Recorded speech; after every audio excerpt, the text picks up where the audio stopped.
the kidnappers were taking me, I remember we passed around Abraka or whatever. It was around, is it Abraka? But it was around Warri that I was saved. And it was the military that saved me. So they are performing a lot of roles that they are not supposed to. So they are overstretched.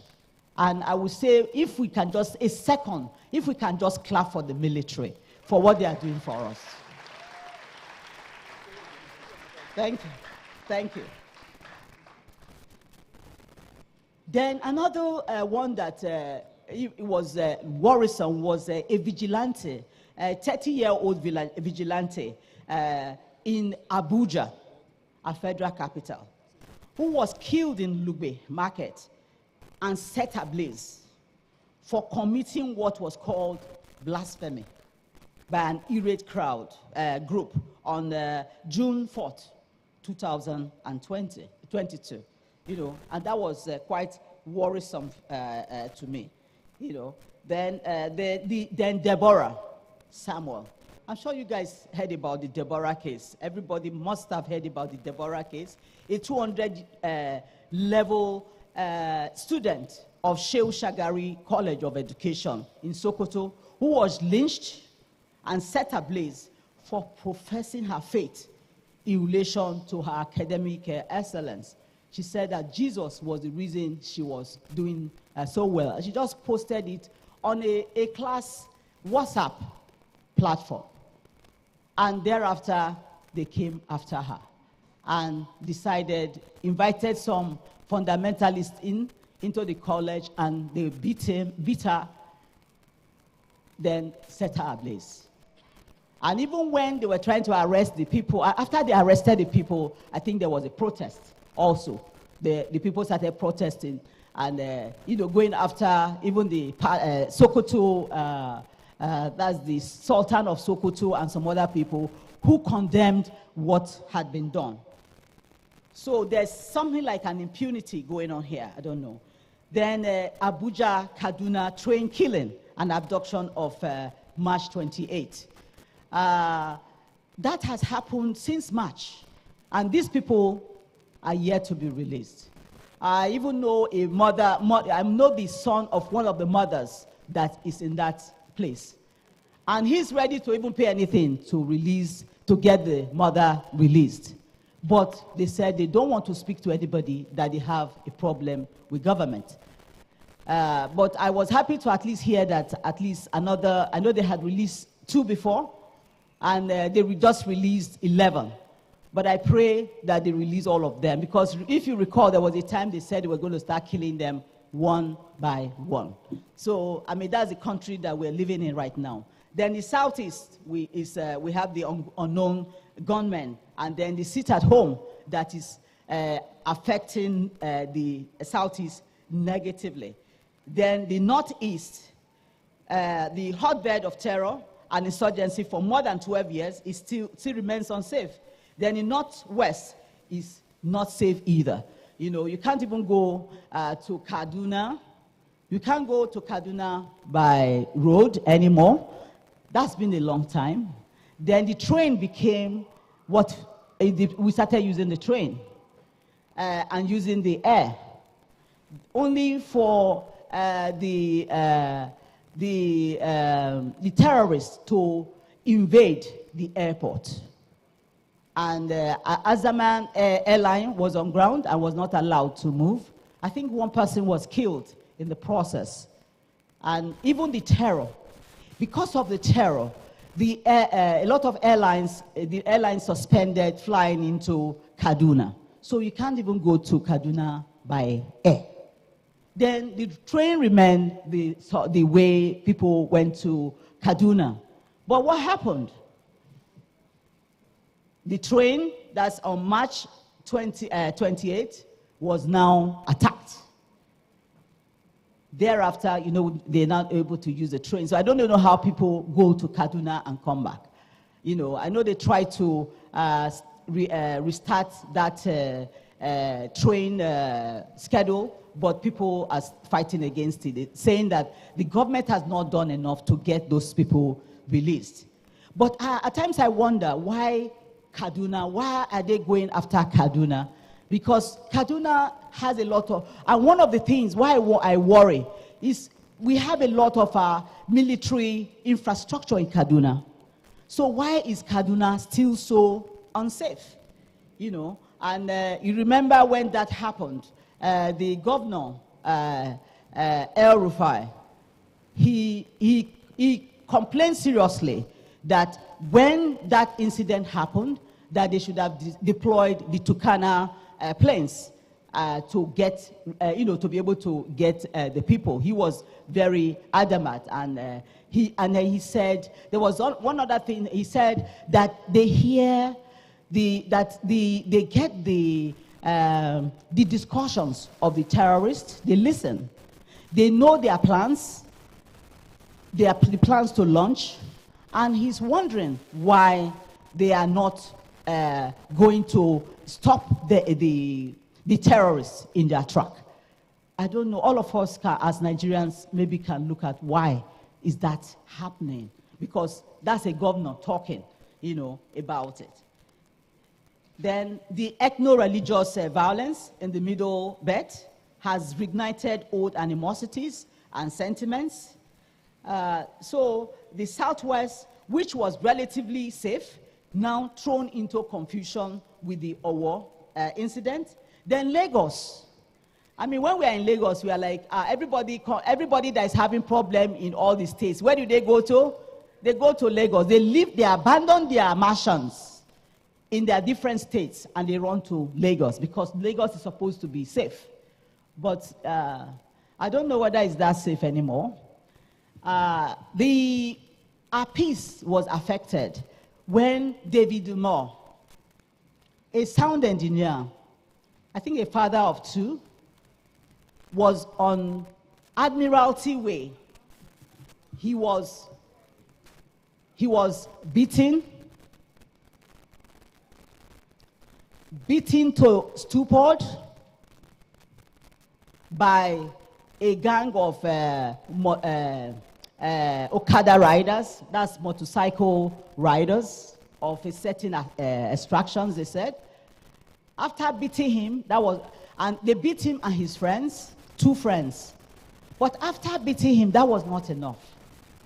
They set him ablaze. That's on Admiralty Way. I mean, it could happen in any part of Lagos, but Admiralty Way in Lekki, Lagos, I mean, for it to happen there, it means it can happen anywhere. So that's a big problem. And then with that, the governor decided to have a motorcycle ban. And even with that, the motorcycle people of certain extraction, they have been saying they are going to turn Lagos into upside down. And there's been fear, palpable fear, even in Lagos, especially in the sides, in the Lekki axis. We've been scared. They even said Surulere axis. And Surulere witnessed a little problem in the Diarab. I don't know if some of you saw it, where there was a fight between police and the Okada riders. And they had a little skirmish in Jakonde. So we are still worried, especially after being a victim or a witness of NSAS. I'm sure you guys saw what happened with NSAS. So with that, one gets very scared. Because when these things happen, you have nowhere to go. You have nowhere to run, So that has been very scary. And then this is still with Chibok girls. I mean, if I want to talk about the different incidents, there are so many. There are too many. So I can't even talk about them. So this still with the Chibok girls being in captivity for over 8 years. And Leah Shaibu, have they been forgotten or married off? So is Nigeria a failed state? It's for you and I to look at. I had some videos, some photos here to show. I thought we were going to have a PowerPoint like we said, but even the lawmaker that's in Soludo's in Anambra, that was beheaded.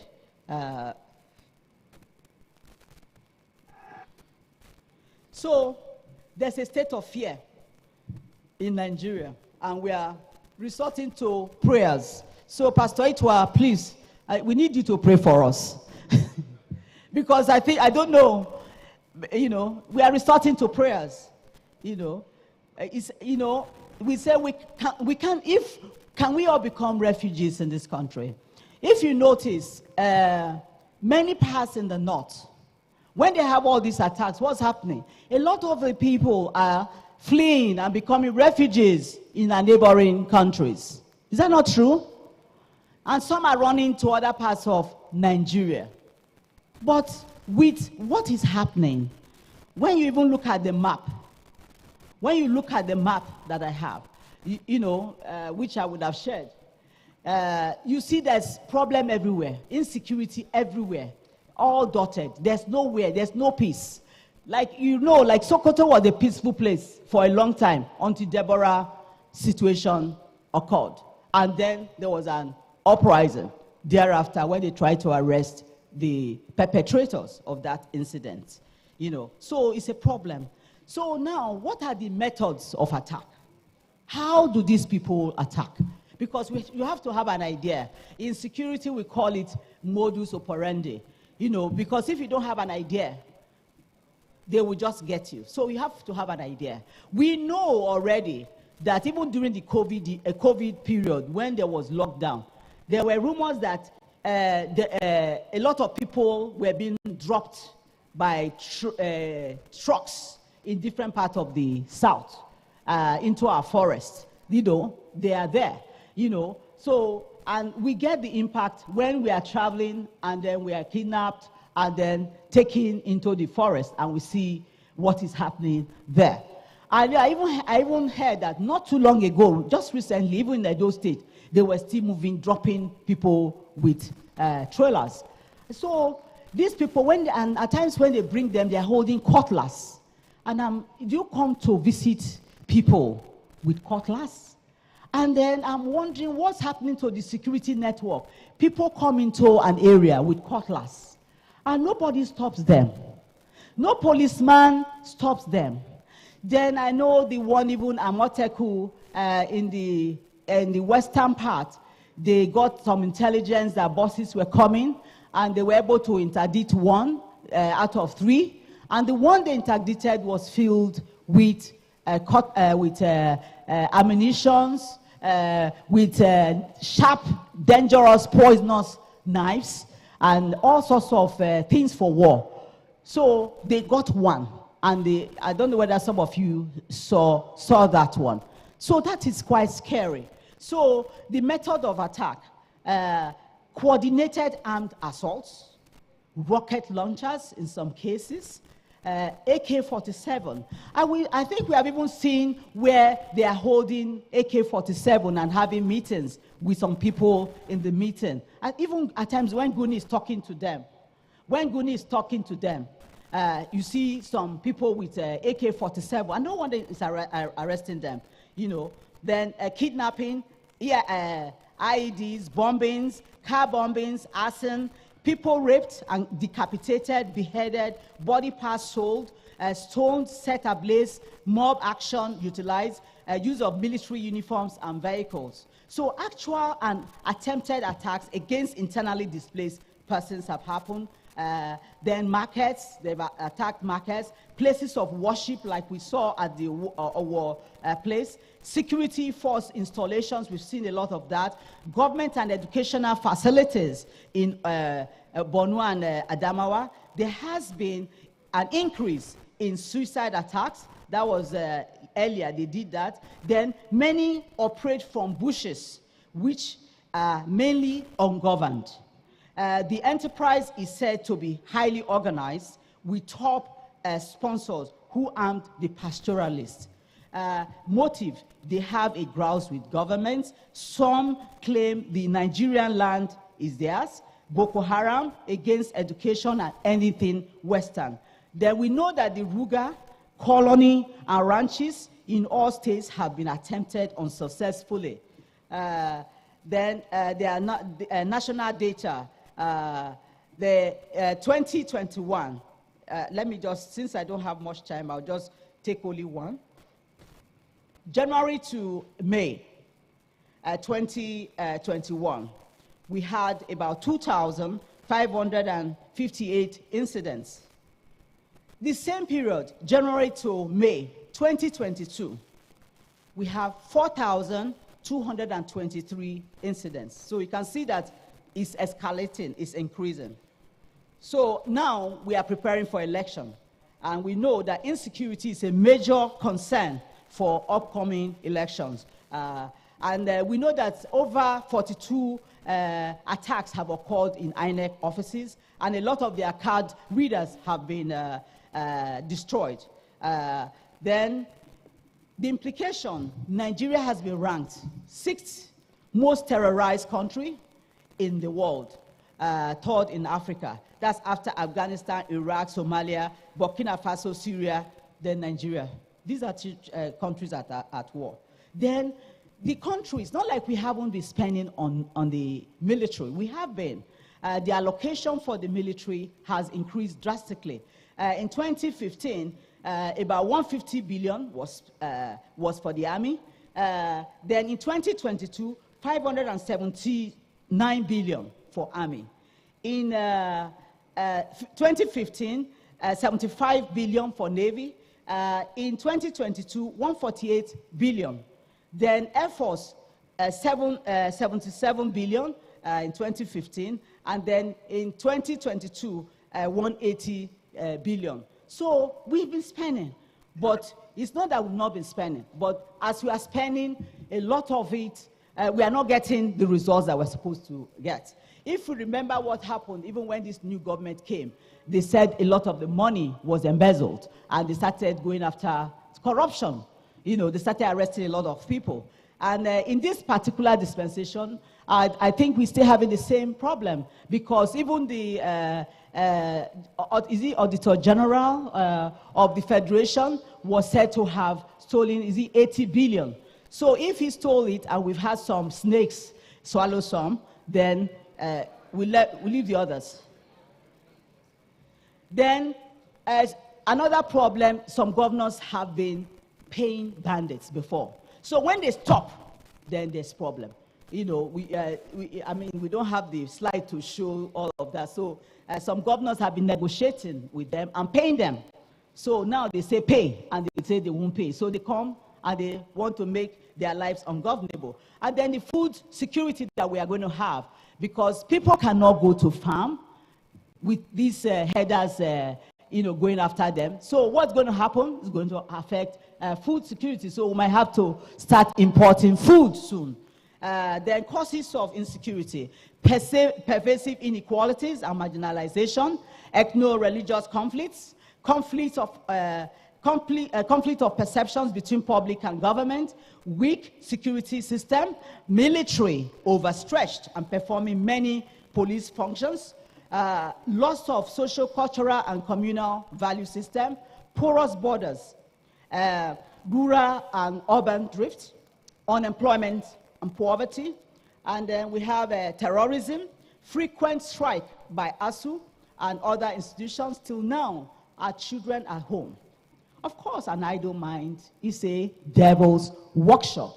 So they are not in school. So some of them who have some criminal tendencies can also go into crime. Socio-economic grievances, population growth and pressure on economic resources, climate change. When they talk about the people coming into the country, they say because of the desertification of the Sahel, that's why they are moving south. But at the same time, Nigeria cannot become a dumping ground for everybody.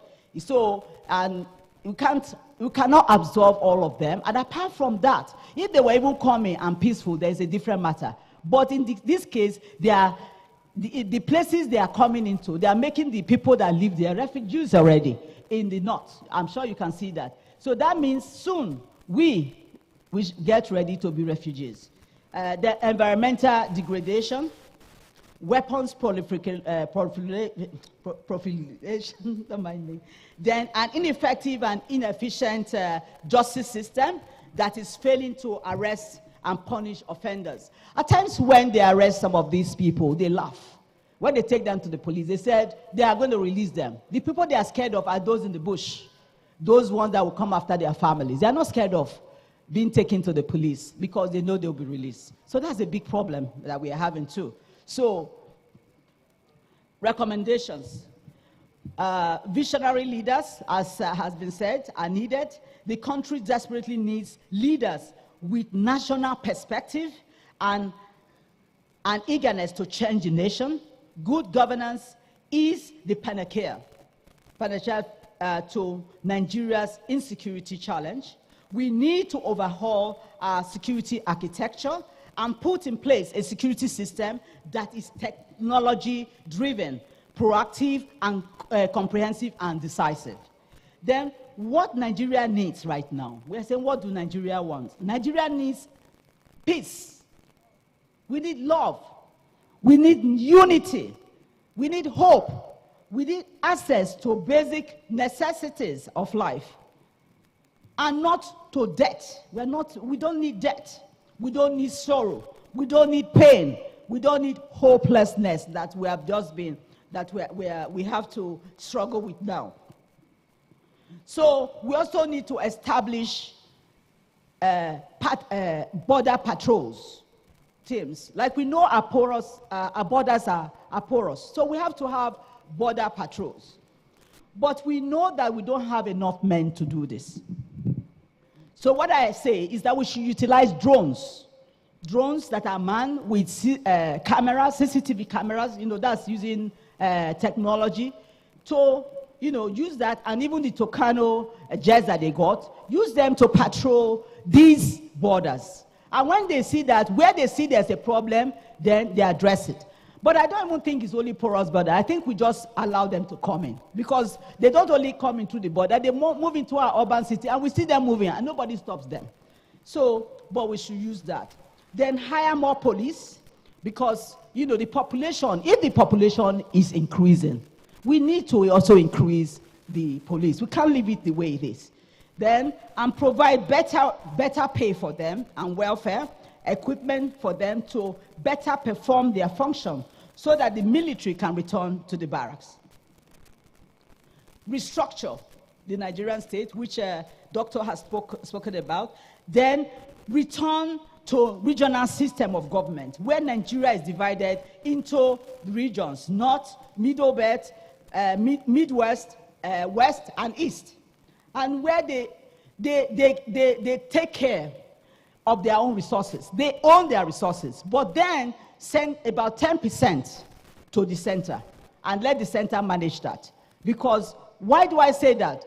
The regions should be closer to the people, and then they'll be able to develop their people. And if they don't develop their people can go after them, Then the regional security arrangements like Amoteku, vigilantes, from what we have seen, have been, we say, mostly effective. So we need to have more of that working for us. Then the values, the moral and civic education, which we all enjoyed. We older ones, we enjoyed that, should be brought back into our curriculum. Then establish state police. Government should seek assistance internationally. If they have to use mercenaries to work with the military to do that very fast, they should do that. Because if you recall, just before election in 2015, when the things became so bad, Jonathan was forced to use, President Jonathan used mercenaries, and he was able to reclaim our territories from these terrorists. So if we have to do that to reclaim our forests and our governed spaces, then let's do that. The equipment should support equipment and support for the troops. Engage Southeast on a round table because they have things like Professor already spoke about. They have grievances. They are part of us. So let's sit down and talk with them and let's make them feel part of this union. Then the government should encourage the pastoralists from the West African sub-region that have taken over our forests to move to other countries, as Ghana has done, since they have engaged in criminal tendencies that is affecting the fabric of our nation. Thank you.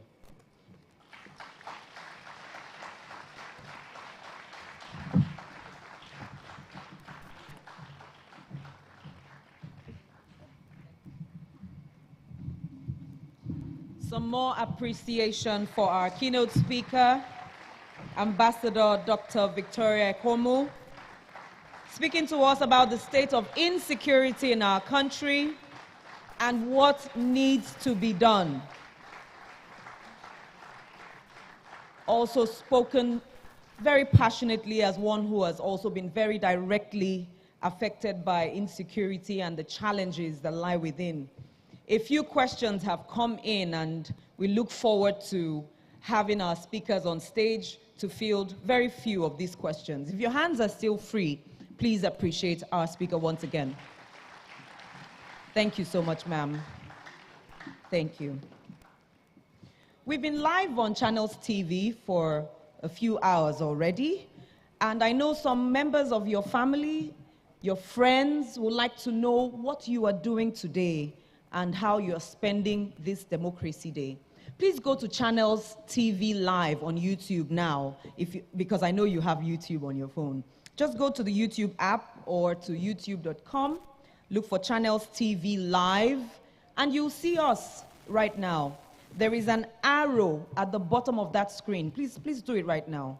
There's an arrow there, and it's written share. Share it to your WhatsApp status. Put it up there and say, we're at the Forum Nigeria Live 2022, and these discussions are going on. Join us. We are still live. Thank you so much. We'd also like to very deeply appreciate our sponsors for the Forum 2022. Please appreciate Heritage Bank with us. Appreciate Christ Church Port Harcourt. Appreciate Ultra Deep Resources. Appreciate Dudu Bok, Nigeria. And appreciate you who has made it possible to be here. Sponsor above all is the big grand overall designer, as we call him, G-O-D, God. Please appreciate him with all that you have. In asking the questions, what do Nigerians want? We felt it wise to reach out to the presidential candidates of the various political parties of our great nation to say, what is your vision and passion for our nation? Thankfully, one of our candidates will be joining us via Zoom right now, and we'll be able to see him on the screens.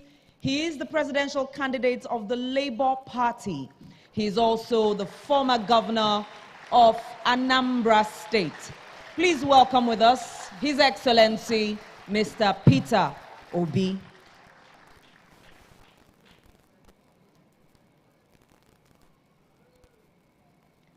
Your Excellency, sir, you are welcome.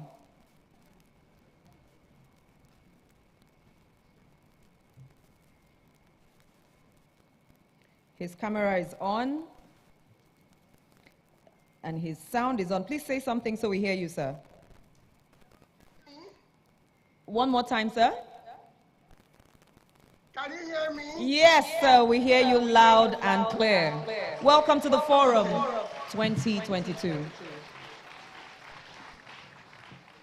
Sir, you have the next 10 minutes, please. Okay, if you can hear me very well, let me just first is to most sincerely thank the organizers of this event and everything. I wanted to come to Port Harcourt myself this morning. Unfortunately, because of the public holidays, the flights were distorted and I'm traveling out, so I couldn't make it to Port Harcourt. So I thank you, and I thank all those who are participating. And let me most sincerely also thank the keynote speaker. I came towards the end of his speech, and everything, I can't but agree with him, with everything he said about the problems of our country and all that. But except that we have a little bit of a difference. Why people still want to say these places is collapsing or is failing, are classified as a failed state. Because if you look at the two ingredients of a failed state, we've qualified for that. The first is when you